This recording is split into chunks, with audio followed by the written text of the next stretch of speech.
Sumampa na ang pinakamagagandang babae sa Miss Universe Preliminary Competition sa Las Vegas. Best foot forward ang lahat sa kanilang swimsuit at evening gown. Sino kaya mga standouts? Alamin sa pagpapatrol ni Dayan Castillejos. Kumikinang na outfit ang suot ng mga candidates sa opening habang ipinakilala ang sarili. Agaw pansin ang pambato ng Colombia, Dominican Republic, Georgia at India. Super tangkad ang Netherlands. Malakas ang cheer para kay Miss Philippines. Pia Alonso works back, 26 Philippines!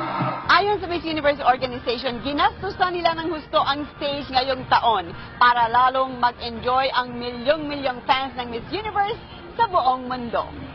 Lalong uminit sa stage nang rumampa ang mga candidates suot ang iba't ibang estilo ng two-piece. Super fit ang katawan ng bawat candidate. Tumatak sa fans ang mga beauty queen ng Australia, Brazil, Colombia, Costa Rica, Denmark, Dominican Republic, France, Georgia, at Paraguay. Natural at sexy ang lakad ni Miss Philippines. Venezuela, USA, at Vietnam.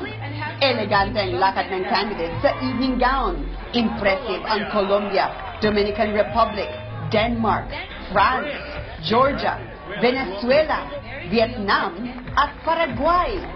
Pulang gown ng LA-based Filipino designer Oliver Tolentino ang suot ni Pia. Nireserba nila ang gown na gawa ni Albert Andrada para sa finals. Si Andrada rin ang gumawa ng suot ni Pia sa National Costume Parade.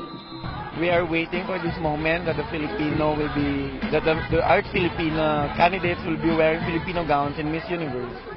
Inihayag naman ni Miss Universe President Paula Sugar na sa unang pagkakataon, babawasan ang semifinalist sa 10 mula sa 15 at pagkatapos ay top 5 at top 3 bago i-anunsyo ang bagong Miss Universe.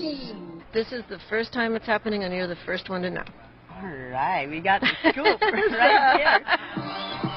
Linggo ng gabi sa Amerika o Lunes ng umaga sa Pilipinas ang coronation show ng Miss Universe 2015. Dayan Castillejos, ABS-CBN News, Las Vegas, Nevada.